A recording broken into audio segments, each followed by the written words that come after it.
ঈদ উল ফিতর উপলক্ষে বলিউডে মুক্তি পেতে যাচ্ছে সালমান খানের সিকান্দার।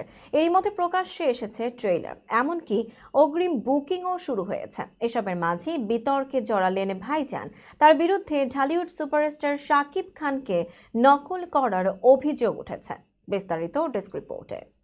সম্প্রতি প্রযোজক সাজিদ নাদিয়াওয়ালা তার ইনস্টাগ্রাম হ্যান্ডেলে সিকান্দার ছবির জোহরা জাবিন গানটি শেয়ার করার পরই এই সমালোচনা শুরু হয়। সেই গানটি দেখি নেটিজেনদের অভিযোগ সালমান নাকি শাকিবকে নকল করেছেন। 2023 সালে মুক্তি পায় শাকিব খান অভিনীত ছবি প্রিয়তমা। এর কোরবানি কোরবানি গানে শাকিবের পোশাক, এমনকি ড্যান্স স্টেপও নাকি হুবহু নকল করেছেন সালমান। সেই গানের কোরিওগ্রাফি থেকে দৃশ্যগ্রহণ সবকিছুর সঙ্গেই নেটিজেনরা সালমানের জোহরা জাবিনের মিল খুঁজে পাচ্ছেন। সামাজিক মাধ্যম এক্স হ্যান্ডেলে এক সমালোচক দুটি গানের ভিডিও শেয়ার করে ক্ষোভ প্রকাশ করেছেন সিকান্দার পরিচালক মুরগাদুজের বিরুদ্ধে। এদিকে তার এই পোস্টের বিরুদ্ধেও সরব হয়েছেন অনেকে। তাদের দাবি পোশাকের মিল মানেই অনুকরণ নয়। আবার কেউ লিখেছেন, ভেবেছেন বাংলাদেশি অভিনেতাকে নকল করলে কেউ জানতে পারবে না।